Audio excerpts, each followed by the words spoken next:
Today, physiologists said that the active recovery is the best recovery. So it is not the best idea to lie down on the couch and recover.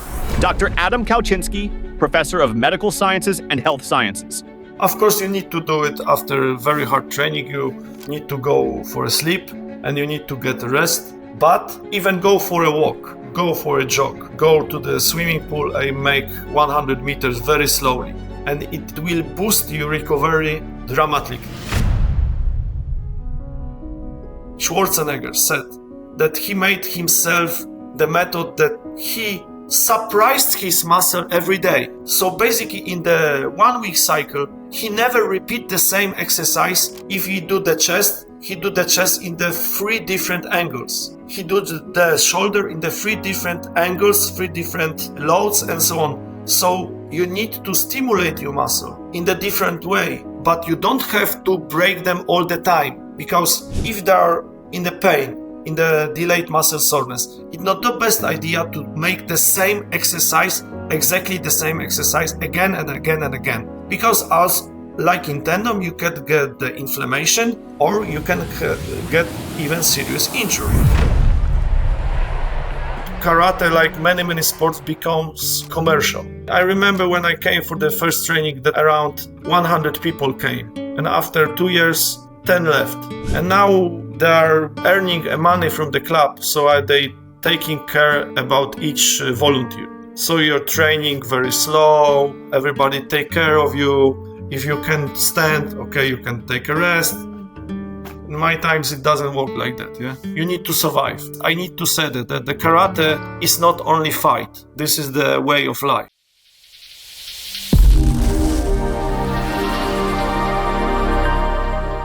Bonded by Science, proudly presented by Noble Blocks. Thank you, Adam, so much for joining me on Bonded by Science. And I'm very much looking forward to discussing, how you got started as a scientist and your role as a supervisor and as a mentor for your PhD students, and also as, some of the research that you're doing and some of the latest findings that you are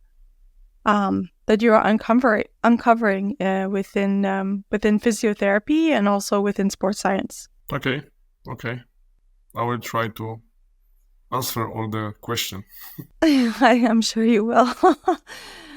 All right. So Adam, you have a very athletic background. I know that you're just not the type of person that you don't want anyone to pick on you, basically. So like if you're out in the town, you're not someone that you would just approach randomly and bug. So can you tell me a little bit about, how you got started and how how it has shaped you as a professional? That's a good question, because after I am 47 now, so I think it's a time that all of us doing a kind of self-review and analyzing our own ways. And I think, first of all, thank you for that question, because in my view and from my experience and what I get on myself, so the sports and everything which comes from sport is very important in everybody's life. Yeah? So even now it's changing, but still it's a value itself. So how it influenced my way, we are mainly talking about the professional. So I started to train karate when I was 11 years old. And I was from the generation which calls Bruce Lee generation. So everybody goes to the movie on the Enter the Dragon and everybody wants to be a Bruce Lee. So I was one of that guys and ladies, because also a lot of young girls goes to the karate. And I born in the middle-sized city. So basically you have only two options. You can train karate or you can train basketball. And I do both to the third class of the high school. But after that, I cannot connect everything with the responsibility as a in the high school. So I decided to go to the karate only, but the basketball is still my big love. Yeah. And when you are asking how it's, because the best description is it shapes me to who I am. Yeah, that's basically Karate Kyokushin is the when you translate it from the Japanese, is the way of the true. It's the best way that you can know a lot about your possibilities to sustain in the very, very hard training. So that's I think it is one of my strongest points, which I get from the karate. So my coach said always that if you think that you are training so hard that you cannot do anymore, this is the start of the training. And I can see it is really useful in everyday life, also personally and also professionally. So I use the consequence, I think to go to the point, the consequence in the achieving the goal. This is the main, what I get from the karate. Yeah? So if you want to achieve goal, you need to put very precise and very calculated amount of work, sweat, pain, and so on. Yeah, that's the message from my side. Yeah. When you were younger, I'm aware that you rose quite high in competition levels. I believe that you took home some pretty prestigious awards as well. And then you had a period where you went, where you focused on your professional life. You started family. But I also know that you went back. So when did you stop? And you had this pause, and I don't want to call it a pause because I think this was an active decision that you took to say, I'm going to go back. It wasn't like you stopped thinking that you would go back, but you stopped, you had other priorities in your life, and then you took the active decision that you were going to go back. And I would like to know what actually prompted that decision to go back, and what were the initial experiences that you had as an older athlete coming back into a sport that you hadn't been competing in for many, many years? Yeah. So I finished as a professional in karate. I finished as one of the top athletes in Poland. I never get any medals on the European level, but this is many reasons of that. Especially if I analyze it, that from the athletic point of view to the different situation point of view. But when I was 31, I get injured.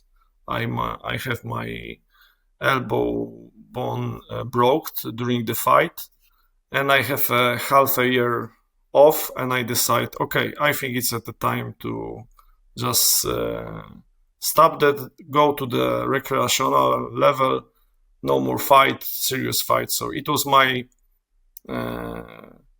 deeply think decision. And then, like you said, I go to the professional and I go to the family because my oldest son born, so different priorities, it was most important. Yeah? And after 11 years of break, but I never break totally. Yeah? So I train, I run different triathlons, mountain running. I was quite in shape all the time. So from the physical point of view, it was not a big challenge to go back. It was basically it was a kind of spontaneous decision because I saw my colleagues on the entry camp to the season, and they invite the old colleagues to join. So I said to my wife, maybe we should go there. And she said, of course, you should go there. And we go to the camp, and I recognize that the main difference that I am a little bit slower, but I am a little bit stronger. And what I need to get used to again, to get the punches, yeah, because that's after 11 years of break, it was the main difference, yeah. So I was not used to get so many punches like before, but it takes around half a year to go back to the similar level. And I gave myself 1 year of the training, systematic training, to go back to the competition. And I made 2 bronze medals on the Polish Cup. And then I decided, okay, this is enough. I don't want to get injured or anything like that. So again, I survived in one piece. Fantastic. Yeah, you went back. Yeah, it was good. It was good comeback. It was good. Yeah, I was in, and what was funny that I have a feeling because 4 or 5 of my very good colleagues make the same decision in around the same time in 1 year. So I have the feeling that I left from the training site on Friday and I come back on Monday. So it was not 11 years break, but this is the 2 days, because few of my colleagues come back exactly like me. And it was an additional value because we are friends. Yeah, we are friends more than 20 years. So that was good. Yeah. So if you are asking about the main difference, I told you about the motoric side. So I felt I was a little bit slower, but a little bit stronger. But when it comes to the serious fight, I prefer to be smart, not strong. Yeah? So I try to make some tricks on my younger colleagues. Sometimes it works, sometimes not. But another main difference in the respect for the black belt owner doesn't exist anymore. In the previous time, if you have a black belt, so the first dan, everybody who fights with you, he respects you just at the beginning. Now it's a old colleague. I will beat you. That doesn't matter. You have black belt, so you need to fight. You need to fight with the younger colleagues really seriously. So what was the respect like? How is that respect demonstrated when you first started to lead to this observation that is sort of somehow is lacking now, or maybe it's been changed? So maybe like because I've never actually tried karate. I think I tried to do a roundhouse kick once or twice, and I had a friend that was showing me punches. Yeah. So what actually changed? I think it's 2 issues, because in older time, it takes around 16 years to get the black belt, something like that, of training, systematic training. Yeah? Usually you need to train 15 years. Now a lot of people who train has a black belt after 7, 8 years. So it is not connected with such a big respect as previously.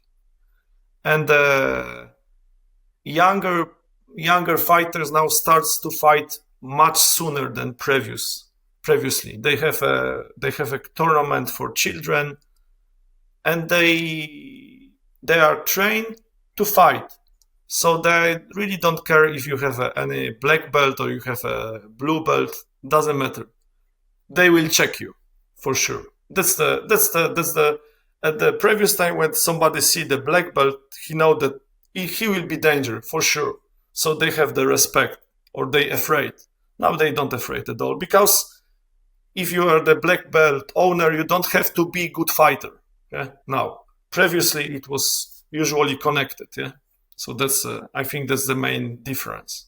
Okay, so people, like, it doesn't matter your belt color as much anymore in the sense of who you're going to meet at a tournament. So you can have like a blue belt meet a black belt, or orange versus blue, for example, yellow versus orange. I don't know how many steps and levels they will actually appoint you to.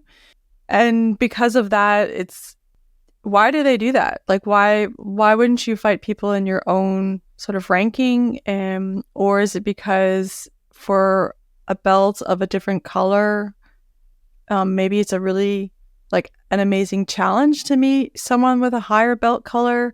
Is that why? Is it because they feel like it's an opportunity? But you said there is something about respect, and instead of the respect, they just go in with like a real fighting attitude. I don't want to be rude for the people who train. I don't want to be rude. So I think it's a main reason they are start to fight much sooner. Yeah. So my first tournament fight, I have 16 years old. And now you start to fight when you have 8, 9, 10. So you think that you are more skilled. Yeah? You think that you are more skilled, but they are not technically, they are not good. Yeah. Also, as a physiologist and a training specialist, I can see maybe, of course, if somebody has 20 years old, 23 years, he usually has a better performance than me, yeah, because of the age. But when it comes to techniques, when it comes to tricks, it's technically, I feel I am much better prepared to fight than previously. And the second is that because it's karate, like many sports, becomes commercial. So when I remember when I came for the first training that around 100 people came, and after 2 years, 10 left. And now they're earning money from the club, so are they taking care about each volunteer. So you're training very slow, everybody take care of you. If you can stand, okay, you can take a rest. In my times, it doesn't work like that. Yeah, you need to survive. Yeah, so that's the main difference. Yeah, so that's.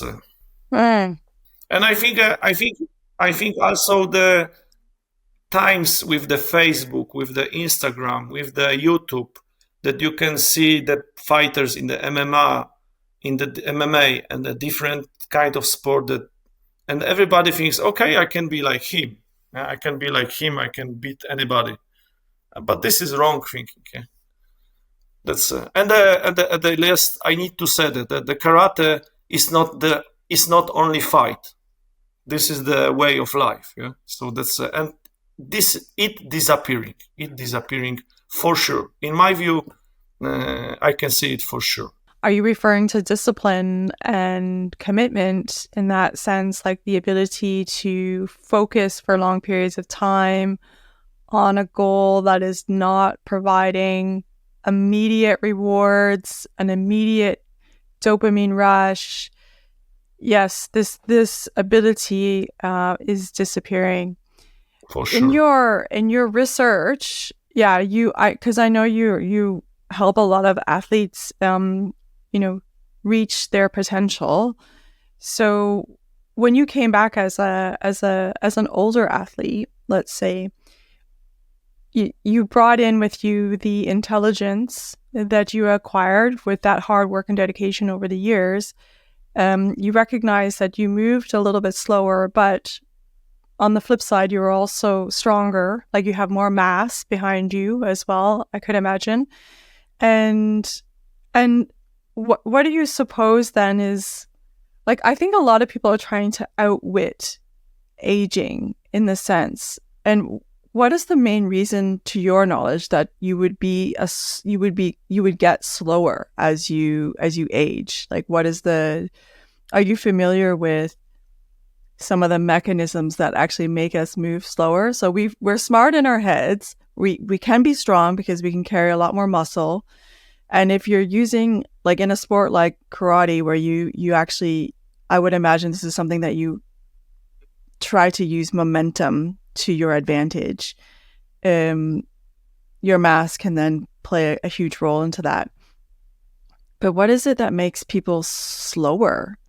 Mainly the people, what is making us slower is two factors, changes in the muscle fiber content. So we are changing more to slow twitch, or it's let's say 50% of slow twitch and 50% of fast twitch. So I think you're slowly switching to the slow twitch. But also there's a theory that your fast twitch fibers are survive, but they are managed in the not so perfectly like previously. Yeah? So that's the solution. So this is the histological level and the motor control level. This is for sure. It's in all physiological book you can find these two factors, which is mainly responsible for the slowing down. Yeah. Of course, this is individual, yeah, because somebody is not slowing down so much as somebody else. But this is the main reason. But not with the reflex, yeah. Not make it not connected with the reflex. The reflex is still okay. Especially what I like, my main experience. If I have the same cool blood like now, and the motor preparation and the motor abilities like 20 years ago, I will be the killing machine. Yeah. So that's what I like it. Yeah. So if somebody is more has a better stamina, is faster, I can trick him out. Yeah, I can still trick him out because I see much more than previously. Yeah, so that's a main difference with which I can see. But also we should go further with that because it also connected with my background. So I train 17 years to my break, yeah, to my, and then I stay in the training, different kind of training, and then I go back. It will be totally different if I totally fed up with the training and get weight 25 kilos. Yeah, I get where I might get my weight gain 8-9 kilos, which is totally normal. Yeah, because I'm not making my weight go down intently, so I just controlling that. So that's the main issues. Are there, like, if you were to train someone like another older athlete that wants to get back into their sport, and knowing that you have a transition from like that you will lose some of your fast twitch fibers, we don't necessarily have to go into the deeper mechanisms of how and why that happens, but are there ways that you can train so that you get some of that ability back? And can you actually change the distribution? I always thought, like, some of the older literature always said that, like, you're born with a certain proportion and, you know, that's what you have, basically. Like, you're born with this is, you know, your body type is like this, and so you're better for running, you're better for sprinting. But is that still true today? Yeah, it's partly true. Of course, if you are born, like you said, if you are born to be the weightlifter, you never be the 10 kilometers or marathon runner. Yeah, good. Yeah, you can do it good, but you never be very good. Yeah, but always when I explain to the students, let's look at the people who train the decathlon. Yeah, so they do the 10 different sports on the top international or Olympic level. So it is possible to do it, but you need to be very, very fit. You need to train hard. Yeah. But what you said, of course, there's some general rules. Yeah. If you be a good long distance runner, rather you never be a very good weightlifter.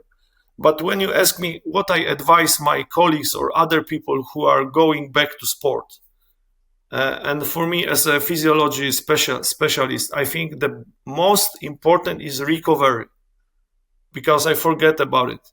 I think after 11 years of break, I think my recovery, I need 40% time more to recover after same load, yeah, as 20 years before. This is the main difference which I feel. So it's important to not overload yourself, give your body time to adaptation. Yeah, it is crucial. When I go when I was in professional training, when we train to tournament, we usually train 5-6 times a week. When I go back after 11 years, the 2 hard training and 1 or 2 recovery training. No more, because otherwise it will be like that. Yeah, I cannot get adaptation at all. Yeah, so that's the main difference also. And what do you mean by recover? Like, what have you done personally, and what do you know of within the scientific literature that could be options for people that want to, well, they understand that they need to recover, they are a little bit older.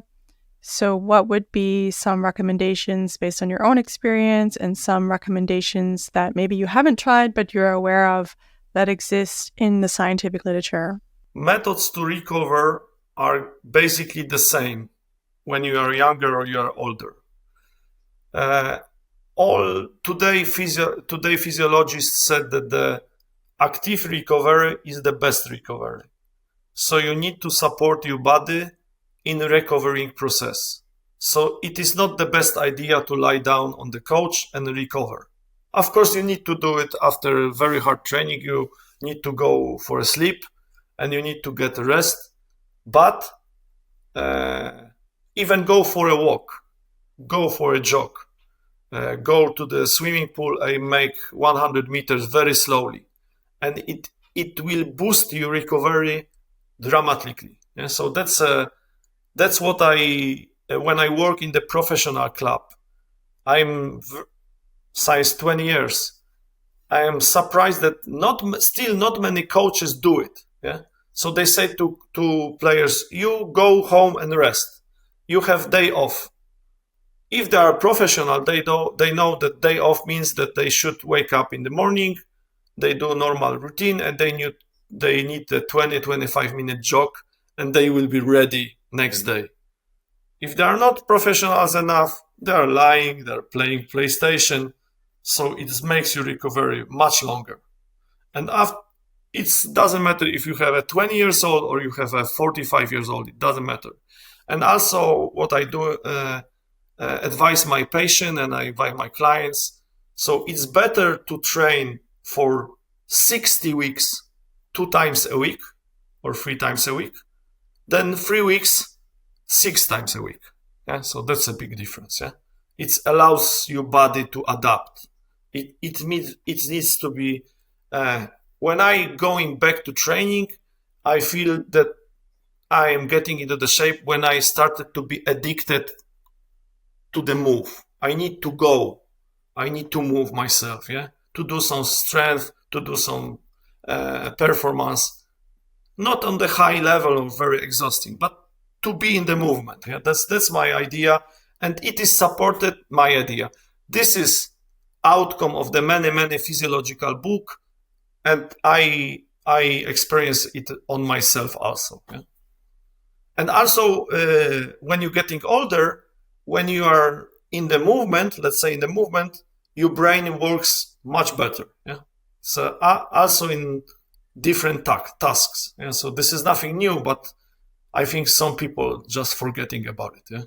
What is it about the active recovery that makes it effective? Like, one is, like you said, once you start exercising on a regular basis, then you have this natural urge to keep going, which I love when that happens. It's so great. It's also the sort of somehow the same mechanism. Like when you stop, it's really hard to get started. So they're like polar opposites in some ways.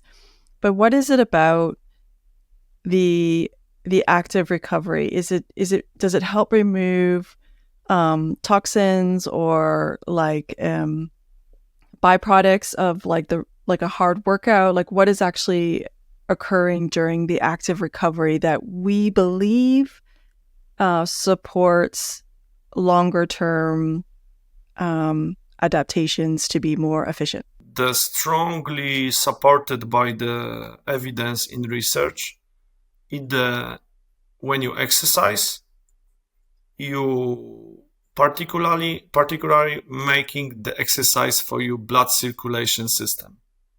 So make your vessels contract and discontract. Yeah. So this is the one of the, in the many physiological book, one of the main point. And the second, the hormonal work.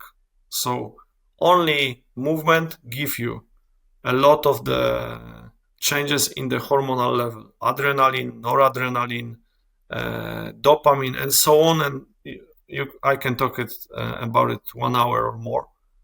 But this is the clue, because you make the machine move. Yeah? Because we are not made to sit, we are not made to lie down.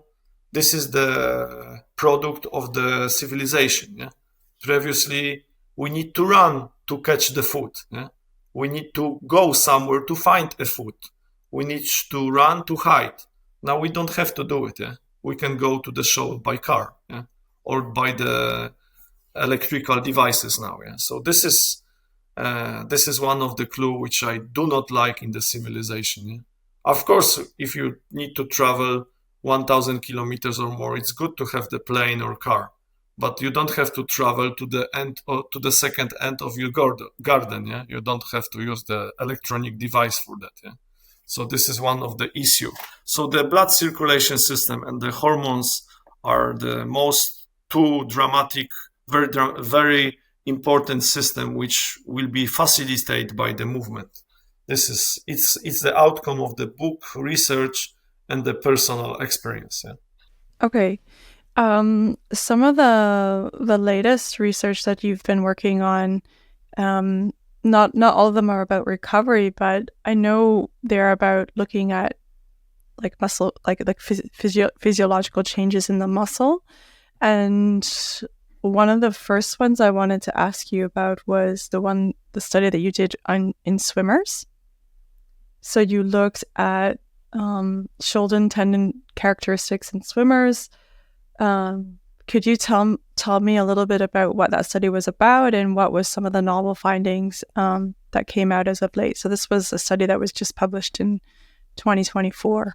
In my group, which I work in with my colleagues, we always, since let's say 11 years, we try to find way to move from the laboratory to practice, because as a former athletes, also in my team there's a PhDs who are athletes still, and as a PTs and as a coaches, we found this, what is very common in medicine, which calls research-based medicine. We can move it into physiotherapy, which is a part of medicine, also in athletic training. Because if you go according to the research, to the results, your training for sure will be much more effective. You will train less, but has a better effect with much lower risk of the injury. This is the idea of our research. Yeah? To find some points, some issues which send the message to the medical team or to the coach: you need to give these athletes 2 days off, or you need to decrease his loads, or you need to change the exercise, wherever.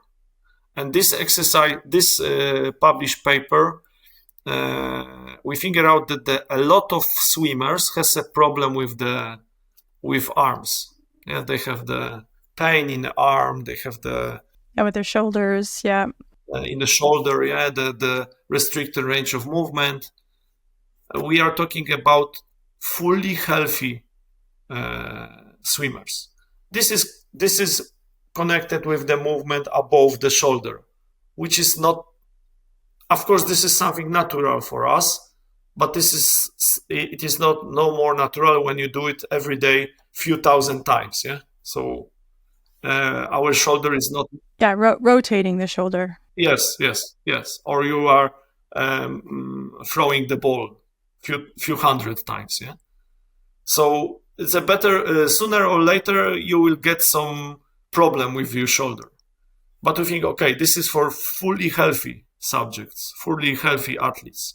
at what will be about with the Paralympic swimmers, which in this paper we publish, we based on the group which has a problem with the lower leg.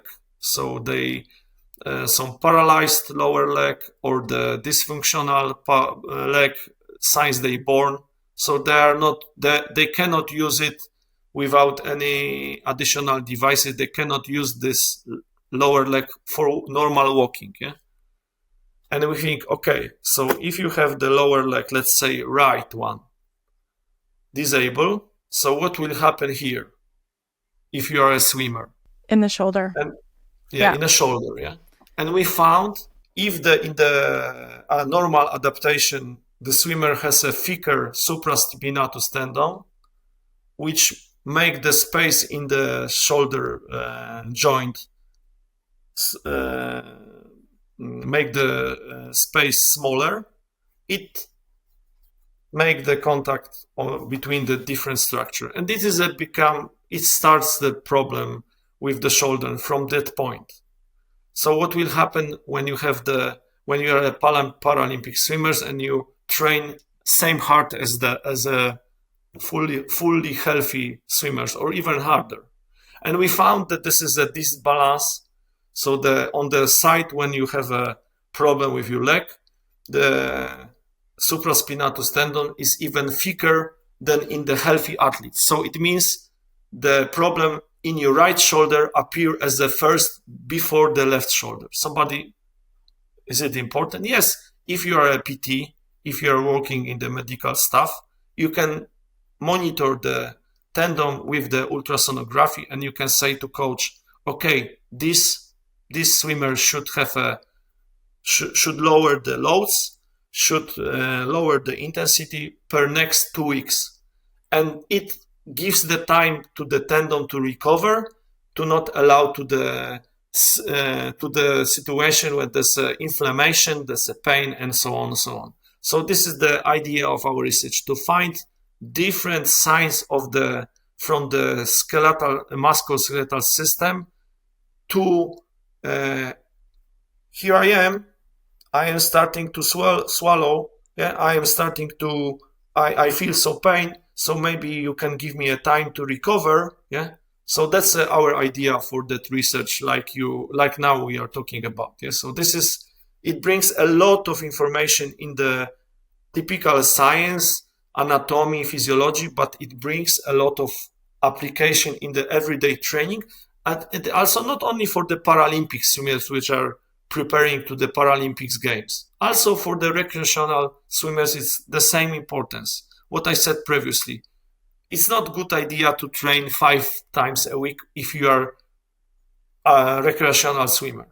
Train 2 times a week per 60 weeks, yeah, not opposite. Yeah, so that's one of the research which we done. Yeah, also, yeah, I think it was very important research. Yeah? Yeah. So just to recap, like one of the main findings was because the study was done on individuals that had a disabled lower limb, of course, it changes the swimming dynamics. And we know that generally speaking, that elite swimmers will at some point, it's not if, it's more like will and when, they will develop problems with their shoulders because the joint things get stronger, muscles build, things get thicker. There's a lot of overuse injuries. Doesn't take much, and then you sort of have inflammation that can start to become a vicious cycle, right? So now when you look at the Paralympic athletes, what you see is that the time to when occurs faster. That was one of the main outcomes, and because of that information needs to be communicated to their coaches to say it will be very more normal for these athletes to experience pain and problems with their shoulders at an earlier stage in their training and an earlier stage in their athletic career. So yeah, I think it's a really nice study. It's probably been done on a population that has been overlooked for many, many years. I know that you guys have done other research with within athletes that have, suffered a severe injury, which has, led to, loss of use in either one or two of their limbs or their lower body. So, we actually also did some research together on that as well. So I think it's really important area of focus. Definitely underfunded and less attention. But I think there's also an opportunity there to study these athletes because they do provide answers to questions that are applicable to all elite athletes in the sense of like how injuries are occurring and why they are occurring. Yeah, that's good that you touched that topic because we done the research on the football. Yeah, so these athletes are really devoted to the training. They are really devoted to the competition, but this is not estimated enough. Yeah, so and the problem occur with when you're using the crunch playing the soccer. You saw the research. You saw the research. They are all of the body are in pain, basically. Yeah. So that's a lot of issue for the PTs for the. Yeah, it's incredible how much pain that they're in. Yes. Yeah. Mm-hmm. You have a few other studies. One was done on indoor climbing, where you looked at also the thickness of the upper trapezius muscle and changes there. Could you explain a little bit about the motivation of that study and some of the latest findings that your team discovered?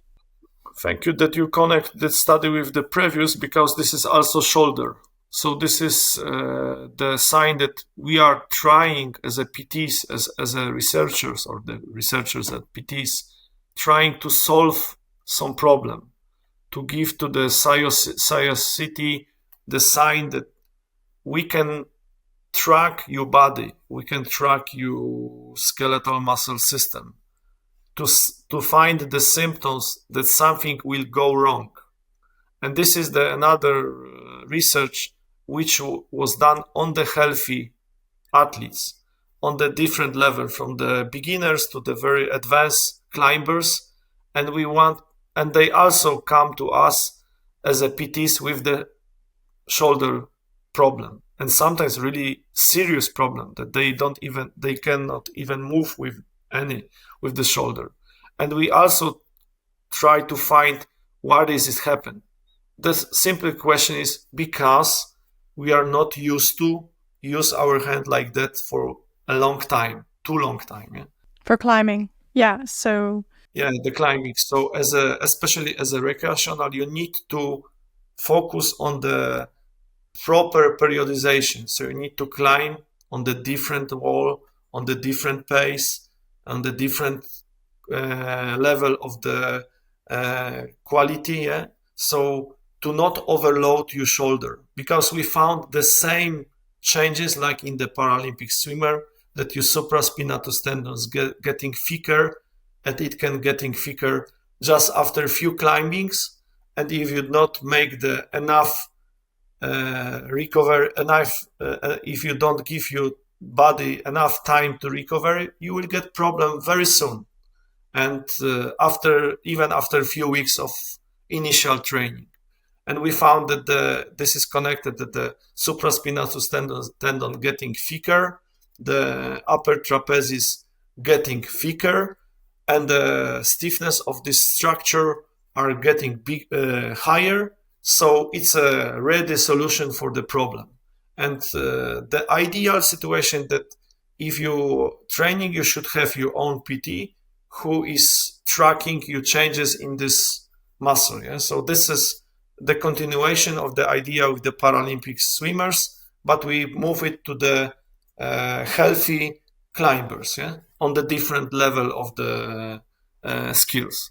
So just so I understand fully, so even a new climber or someone that takes up a sport, if they don't vary their load, and if they don't vary maybe the wall, let's say, it will just keep to climbing. Yes, the wall, yes, the pace of the climbing. Mm-hmm.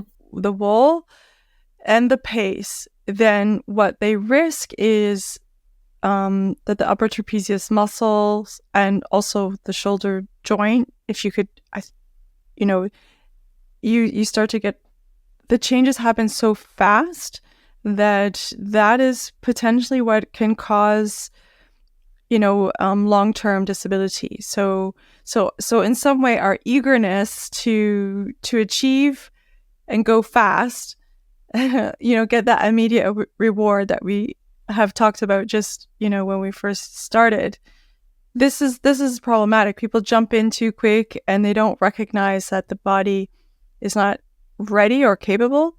Is it because it's not capable, or is it just because it's not ready? And can you prepare yourself for a longer term climbing career if that is something that you wanted to try? This is a deep reason of our research, to show people, professional athletes, beginners, middle advanced athletes, the main message, usually we are able to do something, like you said, like you ask, but your body needs a time to adapt. So in the climbing case, each movement is with the load, with your load of your body. So this is the strict way to the problem, because you are not used to use the hands 45 minutes, 1 hour and a half, 4 weeks a day, 4 days a week, just like that. You need to give your body time to adapt. Otherwise, it will be, let's say, 3 times a week, a little bit below inflammation of your supraspinatus muscle or the inflammation of the supraspinatus tendon. And after 3rd time, 4th time, 7th time, it grows. So it will be serious inflammation, and you start to feel the pain and you start to feel the discomfort. So the main message, this is a very good question, is you are able, but you need to give your body time to adapt. Yeah? So, and we are looking for the methods. If you are the PT or if you're a coach, or if you can check yourself by yourself. So if your muscle gets stiffer and your muscle are in pain not only 48 hours but they are in pain 72 hours or more, body gives you a sign, slow down. Yeah? This is something which is commonly known. Yeah, and people ask, your research on the things which is known. And I said, yes, is it known? Yeah, I'm not sure about it, and I'm almost sure about it that the people, maybe they heard something about it, even very professional coaches, but they are not applying that. So we want to show the solid base research to give the argument that it is necessary to have the proper adaptation, the proper timeline for the training. Yeah, to adapt. And this, so basically, I mean, do you want things to get thicker, like the tendon? I mean, I thought that, why is this bad? I mean, doesn't this need to happen over time, or is it just the rate of change that is problematic? So, because it's the rate of change. Yeah, sometimes the response of the muscle, the response of the ligaments, the response of the tendon is physiological. And you need sometimes the supraspinatus. In most cases, it become thicker just after the exercise. But if you won't give enough time to recover, it will get thicker again and again and again. And after 4 or 5 times, it going into inflammation of the pre-inflammation process. And it won't go back to the previous shape. Yeah. So you don't want to build it up like a muscle. Like people think, break down the muscle fiber, it heals, it gets thicker. I break it again, it heals, it gets thicker. And that's usually that's sort of the 101 explanation of how our muscles get bigger, right? So in the case of the tendon, you don't want that to happen. So you want it to you want to stress it. It will respond by getting transiently thicker, but the whole point is that it's a transient change. So you want it to come back down rather than it just breaking and getting thicker and thicker. Is it because when it, like, so you sort of like, I kind of like, if I was to imagine this in my head, it's sort of like it gets big, it gets thicker, so it widens in diameter or circumference, and then it goes down again. But when it does get thicker, what is actually happening? Is that bad for the tendon, or just bad because it starts to restrict the space where, you know, the hard structures like our skeletal structures move? So as the tendon gets thicker, it can get pinched, it swells, so that sort of causes pain on movement. I get that part. Is that the only reason? Is it just because it occupies more space so that that's the problematic part? Or is it because you really don't want the tendon to be thicker because is it laying down scar tissue? Like, is there something else going on in the tendon other than it just occupying space, I suppose? Okay, I will try to explain the tendon issue, and then I will shortly go back to the make your muscle sore, that your fiber disrupted. But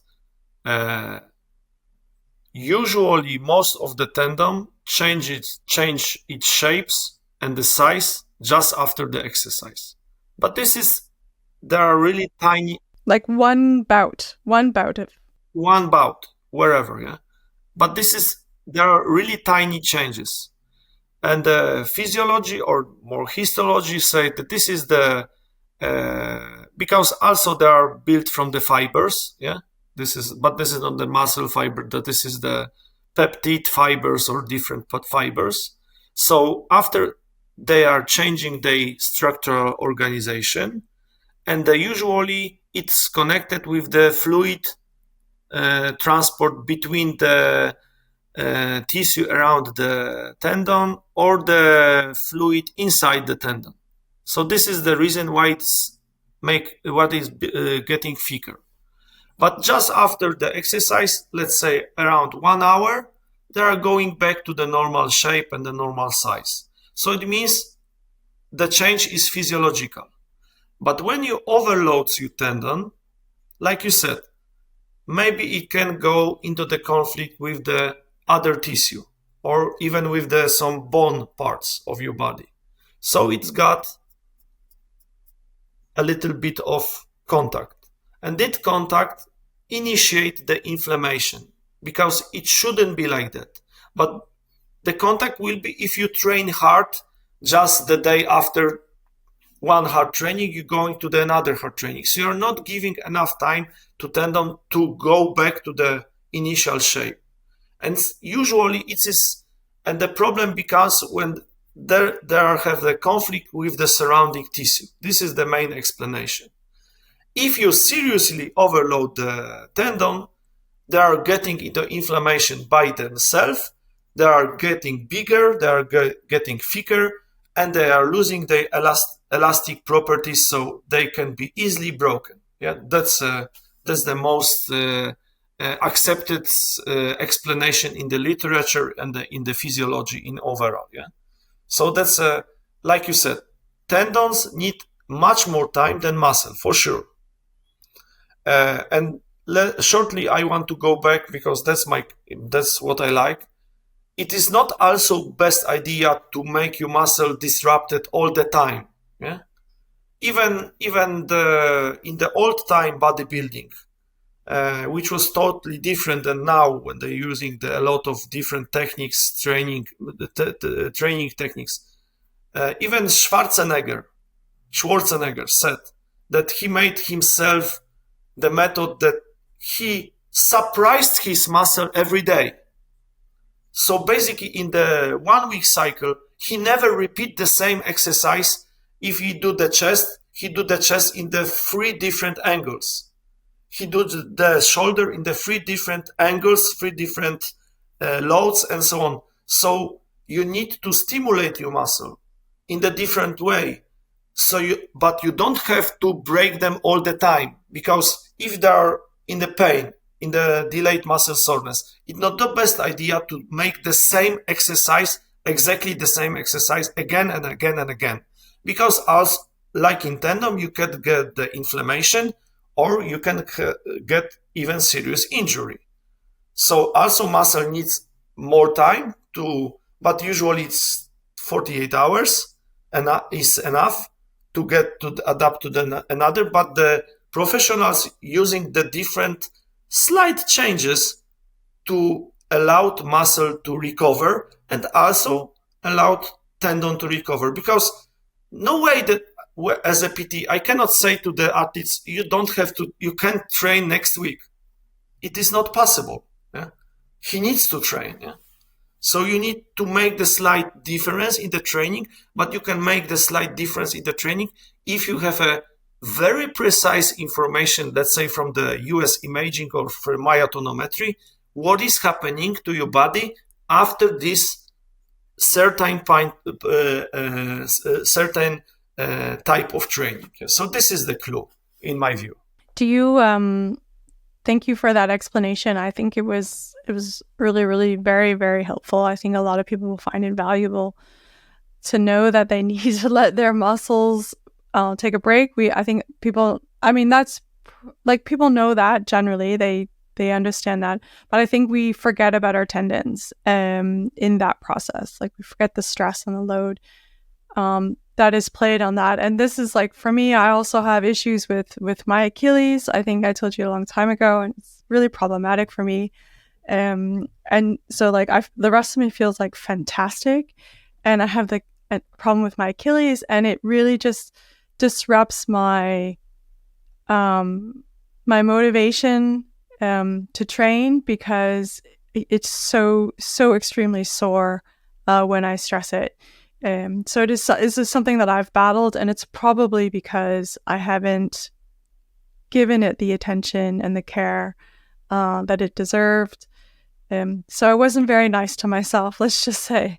But I'm quite curious now, because you mentioned that we can track things, we can measure things more easily.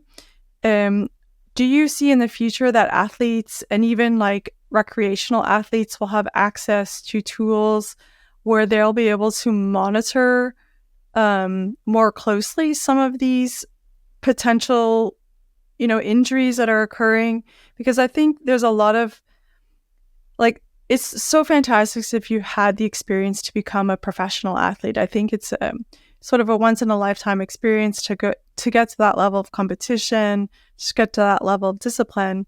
But I know that there's a lot of other people that are super talented, that probably could have been a professional athlete, really just enjoy sport and enjoy staying healthy, and they want the longevity kickbacks that they get from maintaining a healthy lifestyle.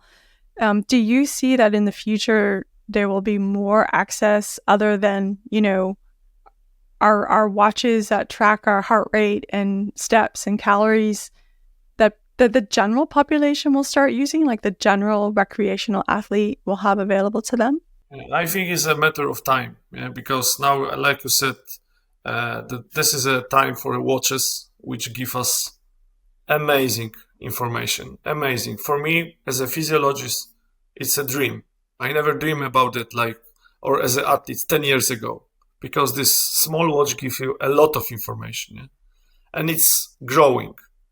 For example, 1 year and a half, we finished the grant, in which we made a prototype for the device which is measuring the stiffness, the blood flow, and innervation, the electromyographic activity of the muscle in the same time, with the one sensor, which includes 3 different or 4 different sensors, which can be built into Kinesio tape. We are not very satisfied about this prototype. In the tape? In a tape. So you can apply the tape on your muscle, and you get the stiffness, and you get the level of the oxygen, and you give the level of the blood flow, and you give the you get the electromyographic activity, which is in our prototype doesn't work at all, unfortunately, because too many factors. But we found stiffness, it works properly, and the blood flow works properly. The oxygen is still discussing. This can be discussed, but you can put the tape on your muscle, and you can connect the tape with your watch or with your cell phone, and it gives you some information. Of course, this is the prototype. You made it by yourself, software, so you know what is the route in front of us. Yeah. So this is so many tricks and so many. Yes. Well, this is a fantastic idea, Adam. I didn't know that you were doing or that you were working on that. I'm sorry I missed it. Yeah. So I can send you some more materials. I mean, this just gives a whole new level of wearables, right? Yeah. Please send it. Please send it. I would love to take a look at it. When we apply to the grant, also one of the part, it is a device for the lying patient. Yeah? So for the patient who cannot move at the beginning. For bedridden patients. Yes. Yeah. So that's one of the idea, yeah, to use it. But now it's only prototype, and we are doing the testing. So we will see. Yeah, we will see. Yeah. Right. And I guess you're always looking for collaborators. Are you looking for collaborators on this type of project by chance? Yes, because we are planning to apply it in 1 year. We are waiting for the announcement of the second part of that project, so we can move from the prototype to the device, which can be sold. But we will see. You know, that's a long. But we can discuss in the next meeting personally, because that's a lot of it. I'm thinking also for people that might be listening, like a lot of other physiologists or entrepreneurs, other scientists that might tune in. They might be keen on at least, you know, helping you test it in the lab with some of their patients and some of their athletes, or maybe they have. It could also be people that are working within wearables, because that's a huge market, as you know. So there could be people that are listening and think, hey, that's pretty cool. Maybe I should reach out to Adam and his team and see if there is a collaboration possibility. So if you like, we can always put a link below in the discussion notes if they want to, you know, reach out to you and because I think it's a great idea, and I know there's some divided opinions about kinesiology tape or physiotherapy tape and how it's being used. I mean, for me, I like to use it as when I had issues with my shoulder because it dislocates very easily. I always use it as like extrasensory type of input. So just a mental reminder that I needed to, you know, not reach for the basketball too quickly. Otherwise it would just, you know, pop out, which is also a very painful experience. So that's how I used it. And I know other people have they claim other benefits from kinesiology tape. And I know there's some research that supports that it can help with, you know, creating more space for inflammation can help with inflammation. I know it's also a very controversial tool as well. Some people will say it works and others people don't. But it is useful even. Yeah, but because the reason what is questionable, it's hard to do the research under the kinesiotaping because you have no access to the tissue because there's a tape. This is so simple, but this is not so simple. Yeah? This is also in this grant we have the same problem. Eh? Yeah, I'm aware of some studies that have shown like it can increase like the space between like the tissue. upper and lower levels. Yeah, Yes. like the skin and the tissue. So it helps with drainage. So that is one of the mechanisms for kinesiology tape that at least has shown like actual physiological effects on tissue structure. And then, it's deduced how that can influence inflammation and the removal of, byproducts that can contribute to inflammation. Anyways, we digress. But the tape idea sounds fantastic. You have worked on so many projects, and you have been working with PhD students, and you also work a lot with physiotherapists. So I would imagine that a majority of your PhD students that you're working with, they also coming in not only with an athletic background, but also physiotherapy background. How is your experience as both mentor and supervisor being with your PhD students over the years?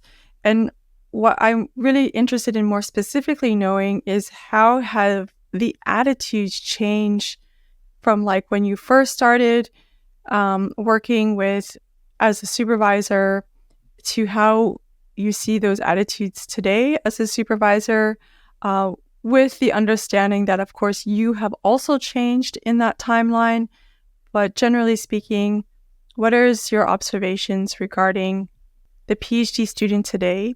I need to go to sports again. So the main difference which I can see, they think that, for example, in their way of thinking, it is not a problem to do PhD in 1 year and a half. So they think it is possible. Of course it is possible, yeah.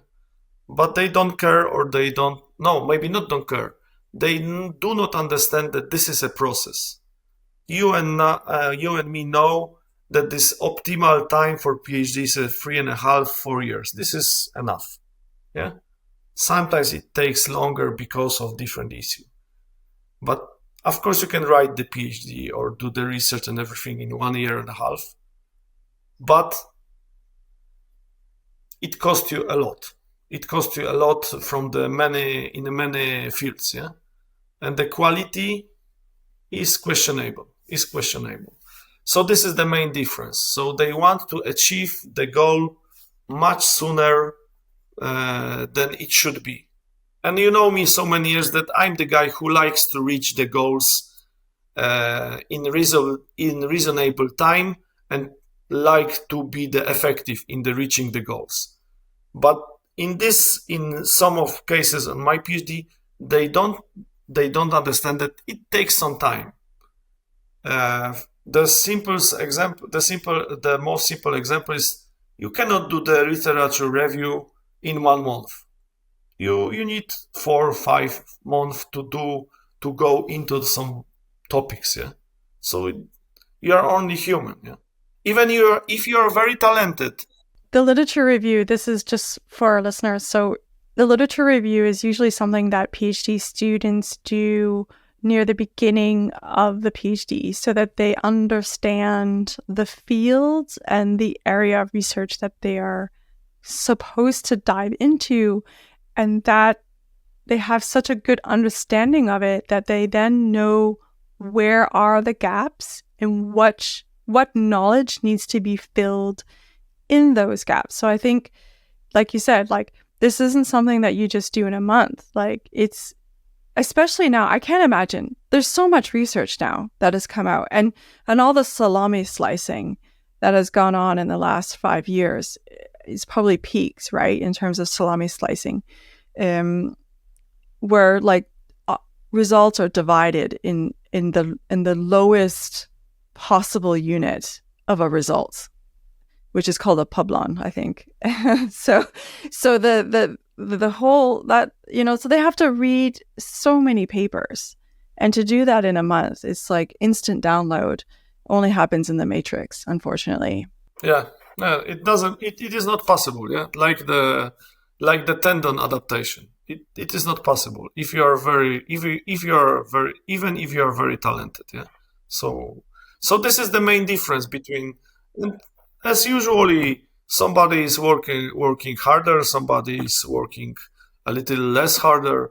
No, regarding the PhD, I cannot see the difference which I told you about is the main difference from my experience. Yeah, the time, like understanding that's it's not a race against time. Like when you do a PhD, it's not how fast you get your PhD. It's what you acquire in the time that you do your PhD is really about what the title of the PhD is supposed to communicate. I guess in some way it's like the black belt, right? So it's like it used to take 14 years to get your black belt. It can take some people like half that time today. And one has to question is like, what do we lose in the process? Because we are somehow racing against time all the time. I can understand that process. I think, as you know, like even when you acquire like new skill sets or a new knowledge base, as you have done many times over in your research field, when you start to see the world or you start to talk with a patient or engage with a patient, or you start to apply yourself in different settings, every time you acquire new knowledge within, at least in the scientific literature, then the lens that you look through changes and you see more. And now we just don't allow for that. And because now the PhD, like so many other things, is just like a checkbox of an accomplishment that you should be able to put on the CV. Yeah, like the pop-ups in the middle. And I'm not saying that everyone is like that. I know that there are some people that really do enjoy learning. Like a TikTok, just moving, and after an hour, what I am right? What is the message? I don't know. That's but that's a sign. What is your advice then, like for your students today? Because I know you have some really talented PhD students. I know you really helped some of your students reach fantastic heights in their career. What would be your advice to someone that is considering to do a PhD? And let's imagine that individual is, they want to do a PhD because they really do want to become more knowledgeable. They really want to translate the information that they learn into something that can make other people's lives better or just generally push society forward. What advice would you give to that? The first advice which I'm giving to my PhDs is it possible that topic of your PhD will be your passion? This is the first question which usually they get from me. Yeah? Is it possible that we can combine your PhD and your passion? Yeah, professional or personal passion. Yeah. So, for example, now I am starting to discuss with very good student. She made the master under my supervision, and now she wants to thinking about the PhD, and she thinks to do something of physiology of the ultra running. Yeah, but she's the ultra runner. So for me, it's really makes sense. Yeah. So, and this is the first question. And the second question, if you are capable to plan this activity for 3-4 years. Yeah. So this is the main question at the beginning. If they say no, we are skipping to the another possibilities, but this is the signal that this PhD won't finish under my supervision. Yeah, because maybe it's a hard one, but it's much better for both sides, for the PhD and for the supervisor.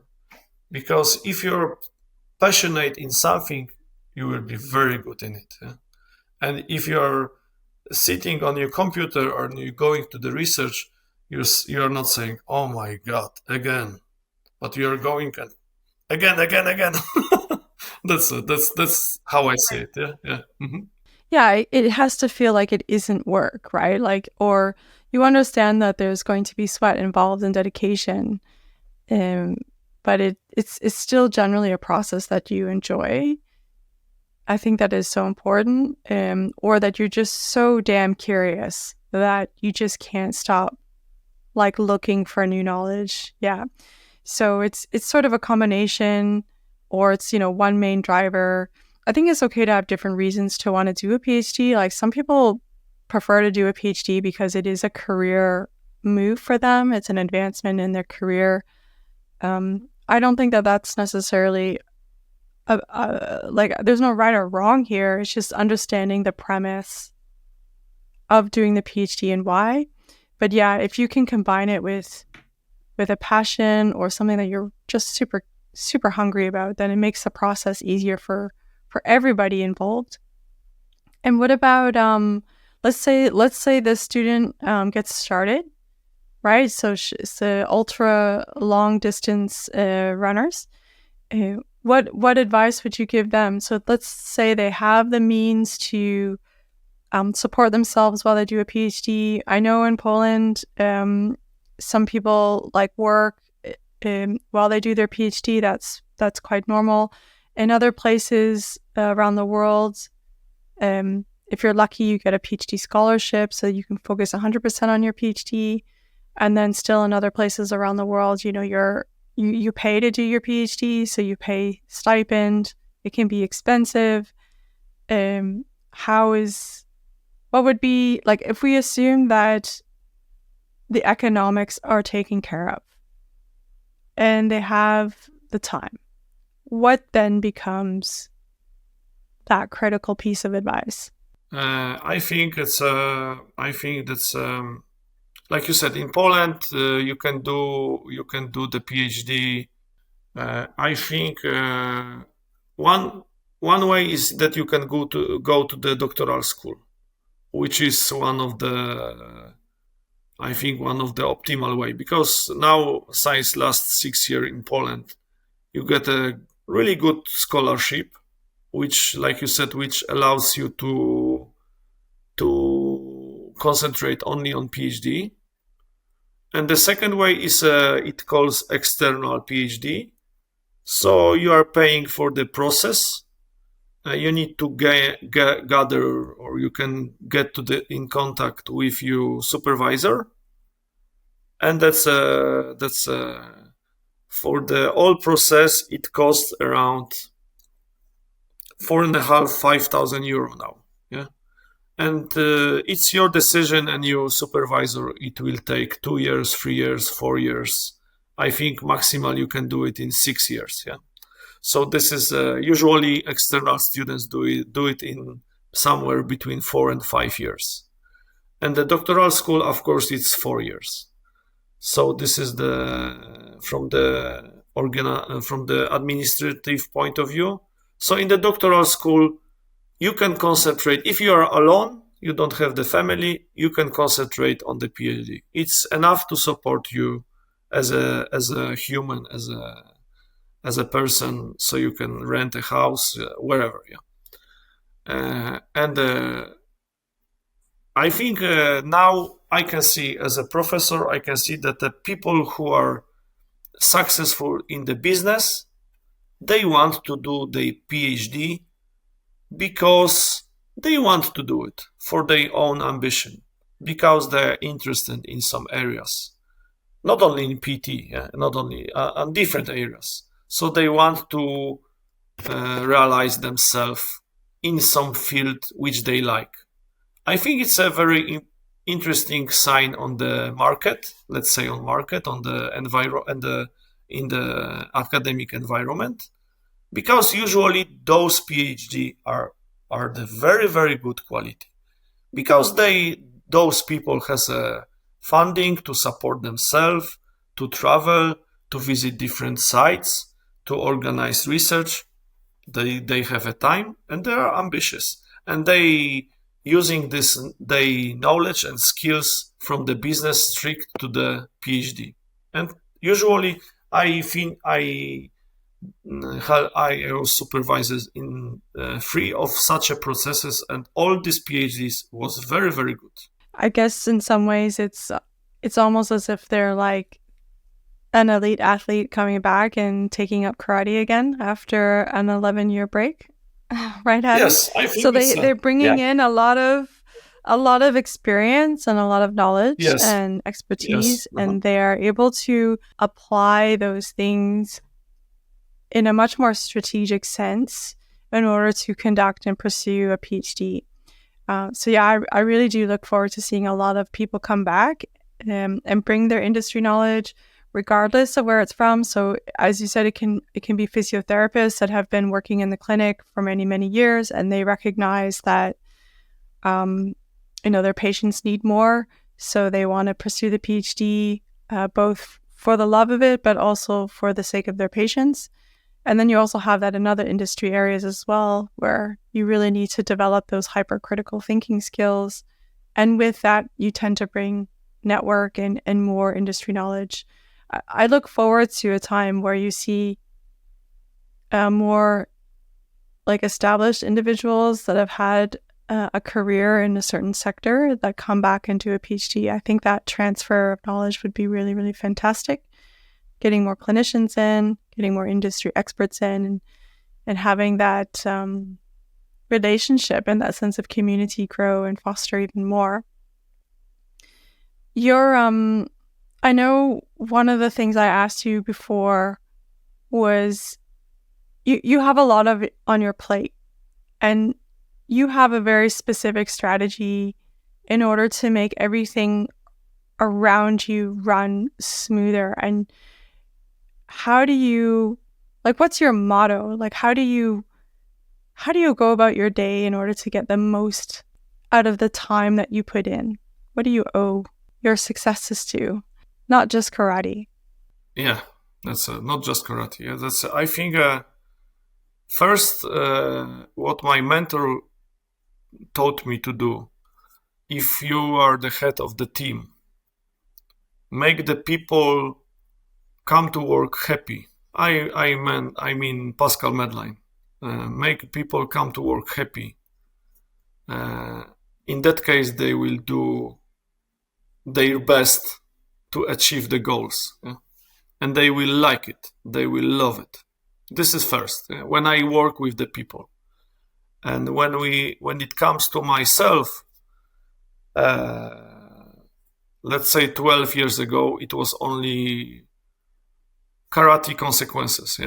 Consequence. I like to do wherever happens, wherever is going around. I will going to my goal.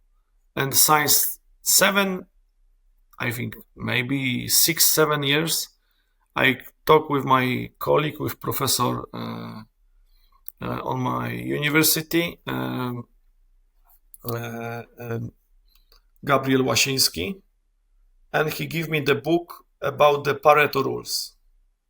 And it's really changed my professional life and also my personal life. The Pareto rules, it's really simple. That the 20% of engagement give you the 80% of effectiveness and the results. But you need to find that 20% which are most important to do, which gives you the result at level 80%. Now the modern economist thinks that it is in relation 10 to 90. So you need to distinguish this 10 most important part of your activity to achieve 90% of the effective of the results. Yeah? So this is not the mystery. This is something which works in the business and economics and also in training area for many years. But I think I was successful to implement into my life. Yeah, that's my fault. Yeah. So some people would say you need to know your levers or your levers. So which lever do you push throughout the day in order to get this maximum return, to maximize your returns? What is your 10% then? What do you prioritize as your 10 to 20%? The most simple example is, for example, when you're getting a different emails. Yeah, let's say I'm getting 20 different emails. So at the beginning, I just look at them, from who they are. I'm not talking about spam. Yeah, so I just put the yellow or the green spots on which are not necessary for now, and I just concentrate on 3 of them, which are to do. Yeah, which are to do. And when I have my day combined with the family and professionals, and in the one day I have 6 patients and 1 paper to review. So I see, okay, in the morning I am fresh. So I will do the review in 1 hour and a half. So I am starting from that. And then I am looking on the patient. Okay, this one is tricky one. So I need to put the PT evaluation using the US image. So I'm going to that patient, or I'm scheduling this patient as the first one. And as the last one will be the patient which I need, mainly I need my strength to help him, yeah? Because this is the after stroke patient. So I put him at the end of the list of the patient. This is not because he's not he's not important, but I don't need to think too much working with him. Yeah, I need to support him with my strength, because we need to stand up, we need to walk together, and so on, and discuss about the weather. Yeah, so this is my strategy. It seems simple, but and after 7 p.m. I am off, or I am after 6 p.m. I am off, professionally off, and I am give all myself to the children. Yeah, so that's a strategy. But this is the Pareto in everyday living. Yeah, so that's the example. Yeah. Yeah. So your strategy is just taking the time to be organized, and knowing how to organize your brain power and your physical strength, and having that organized when it's going to be delivered throughout the day. Because being organized does require time. It is an investment of time to be organized. I have one of my last questions for you, and it's a bit of a jump because we haven't really talked about it much, but you mentioned that you would keep a review of a scientific article for one of your first activities during your day, because that's when you feel the most mentally alert, or the most mentally agile, one could say, or maybe it's about the ability to really deep dive, so you have that focus, that concentration. So when you said a review, are you talking about an external peer review, or are you also thinking that was something that a student has sent you, like one of your PhD students send you a manuscript that they are writing to get feedback? Because what I am interested in hearing about is your impressions of the effort that it takes to do a peer review for a scientific journal. What is your impression on the effort that is required to perform a peer review? When I talk to you, I thought about the peer review.